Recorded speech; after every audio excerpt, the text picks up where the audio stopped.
সদ্য ঘোষিত উচ্চতৰ মাধ্যমিক চূড়ান্ত পৰীক্ষাৰ ফলাফলত চিপাঝাৰৰ আখাৰীৰ এখন ব্যক্তিগত খণ্ডৰ শিক্ষানুষ্ঠান শংকৰ আজান জেনিথ একাডেমীৰ পৰা পূৰ্বৰ ধাৰাবাহিকতা বজাই ৰাখি 100% উত্তীৰ্ণ হৈছে।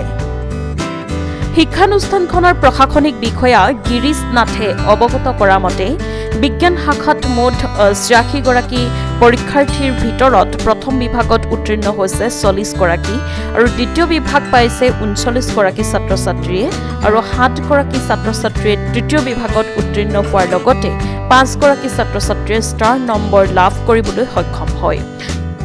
আনহাতে কলা শাখাত অৱতীৰ্ণ হৈছিল মুঠ ৫০ গৰাকী পৰীক্ষাৰ্থী আৰু তাৰে ভিতৰত ৩০ গৰাকী পৰীক্ষাৰ্থীয়ে প্ৰথম বিভাগ আৰু ১৭ গৰাকীয়ে দ্বিতীয় বিভাগ আৰু তৃতীয় বিভাগত উত্তীৰ্ণৰ সংখ্যা হৈছে ৩। লগতে ৪ গৰাকী ছাত্ৰ ছাত্ৰীয়ে ষ্টাৰ নম্বৰ লাভ কৰি অঞ্চলটোৰ লগতে স্কুলখনলৈ গৌৰৱ কঢ়িয়াই আনিবলৈ সক্ষম হৈছে। দুয়োটা শাখাৰ মুঠ ৩৮ গৰাকী ছাত্ৰ ছাত্ৰীয়ে বিভিন্ন বিষয়ত লেটাৰ নম্বৰ পাবলৈও সক্ষম হয়। ২০১৪ চনত স্থাপিত চিপাঝাৰৰ শংকৰ আজান জেনিথ একাডেমীৰ এই ফলাফলক লৈ এতিয়া উৎফুল্লিত হৈ পৰিছে একাডেমীখনত অধ্যয়নৰত ছাত্ৰ ছাত্ৰী, শিক্ষক, অভিভাৱক, অভিভাৱিকাৰ লগতে অঞ্চলবাসী। যিহেতু দৰং জিলাৰ এখন আখাৰী ব্যক্তিগত শিক্ষানুষ্ঠান Shankar Azan Zenith senior secondary বিদ্যালয়ৰ এই বছৰৰ যি ফলাফল আমাৰ এই বছৰ আমাৰ মহাবিদ্যালয়ৰ পৰা 100% উত্তীৰ্ণ হৈছে আৰু পূৰ্বৰ যি ধাৰাবাহিকতা সেই ধাৰাবাহিকতা অক্ষুণ্ণ ৰাখিবলৈ সক্ষম হৈছে। আমাৰ বিজ্ঞান আৰু কলা শাখাৰ যি ফলাফল সেই ফলাফল অতিকে সন্তোষজনক। ইতিমধ্যে আমাৰ বিজ্ঞান শাখাত মুঠ পৰীক্ষাৰ্থী ৮৬ গৰাকী পৰীক্ষাৰ্থী অৱতীৰ্ণ হৈছিল। তাৰে ৪০ গৰাকীয়ে প্ৰথম বিভাগ, ২০ গৰাকী দ্বিতীয় বিভাগ আৰু ৫ গৰাকী ছাত্ৰ ছাত্ৰীয়ে তৃতীয় বিভাগ পাবলৈ সক্ষম হৈছে।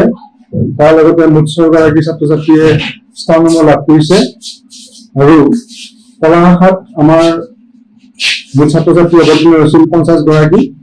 এই ৫০ গৰাকী ছাত্ৰ ছাত্ৰী প্ৰথম বিভাগত ৩০ গৰাকী উত্তীৰ্ণ হৈছে, দ্বিতীয় বিভাগত ১৭ গৰাকী আৰু তৃতীয় বিভাগত আমাৰ ৩ গৰাকী ছাত্ৰ ছাত্ৰী উত্তীৰ্ণ হৈছে আৰু কলা শাখাতো আমাৰ ৬ গৰাকী ছাত্ৰ ছাত্ৰীয়ে ষ্টাৰ নম্বৰ লাভ কৰিবলৈ সক্ষম হৈছে।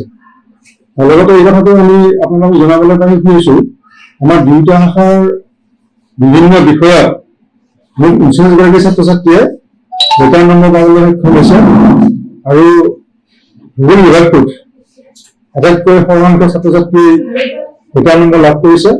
তাৰ লগতে আমাৰ পদাৰ্থ বিজ্ঞান, ৰসায়ন বিজ্ঞান এই বিষয়তো লেটাৰ নম্বৰ আছে আৰু অসমীয়া বিষয়ত লেটাৰ নম্বৰ অসংখ্য ছাত্ৰ ছাত্ৰী লাভ কৰিছে।